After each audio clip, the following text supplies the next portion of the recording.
Okay, it was semi-together, half in undercoat. I found it in the trading post, and it was at Kalala Bay, so just sort of half an hour from home. So my first car.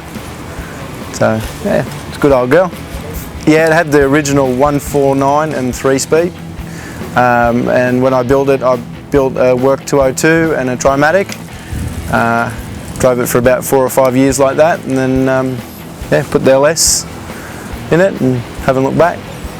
Yeah, always wanted to, but at the time when I first built the car, I couldn't afford it because I was an apprentice mechanic, and I was working in an engine shop at the time, and my boss at the time gave me a set of ACL race series pistons for a 202, and I had a fair bit of good gear for the 202, so it just worked at the time. So yeah, with the V8, believe it or not, it's the third engine in 6 months. The first engine, the machine shop didn't torque plate the alloy block, which when the heads were bolted down, it would actually change the shape of the cylinder bore, and it was giving me like 7th hour clearance when I only needed 3. So I had a fair bit of piston slap.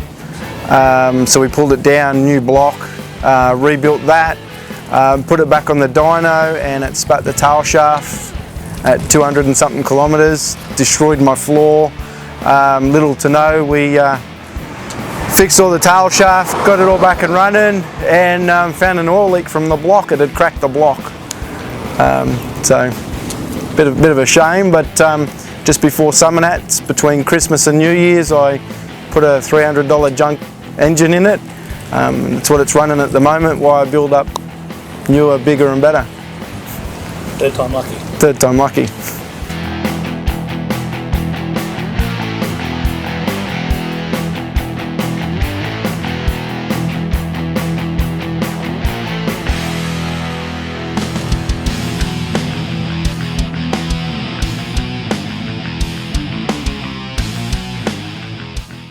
Okay, so it's 5.7 litre LS1 with an Edelbrock E4 supercharger on it, 2300. Normally would have forged internals. It's got a Lanati cam, high volume oil pump, Higgins heads. The transmission's 4L60E, been beefed up to hold the power. The diff is Commodore 3.73 ratio LSD. Still got the original leaf spring style setup, just with sort of beefed up springs. Apart from that, it's pretty much the way it is. The front end's still a HR with a Tirana rack, with a special design steering setup. Apart from that, it's all pretty Commodore brakes, the usual sort of mods that people are doing on them. At the time, I was always wanted to have something blown, and I got on Facebook and I was just scrolling through the pages one night, and it popped up, and it's like, wow, that's a good price. I couldn't let it go, so I rang the guy and organised it and got it happening. On the street, from a standstill, it's fries tyres quite easily. But anything above 60 k's, you can just jump on it and it pulls like a freight train. It just goes.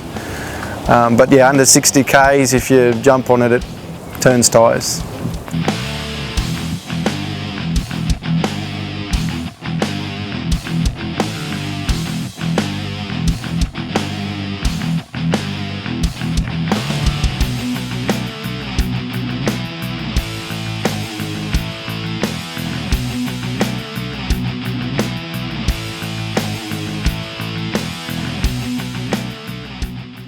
Yeah, the thing I'm going to change next, and it is on the cards, is a 4-link and mini tub.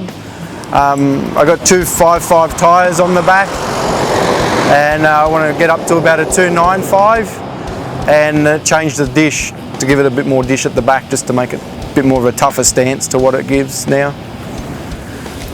I brought the car when I was 17, I'm now 33.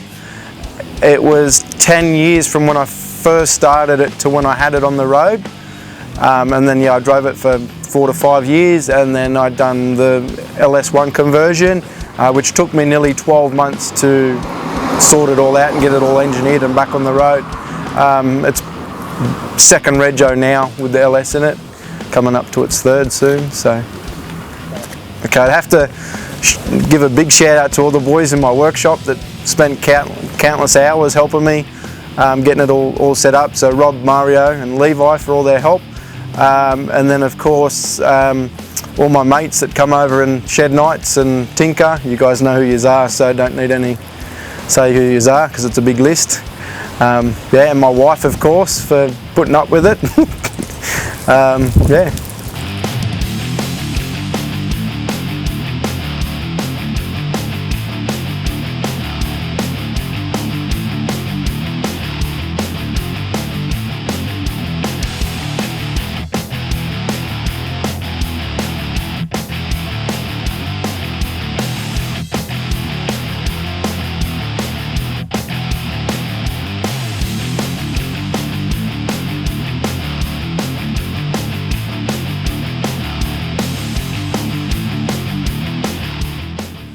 Hi, I'm Peter, this is my EH and you're watching Killer Rides.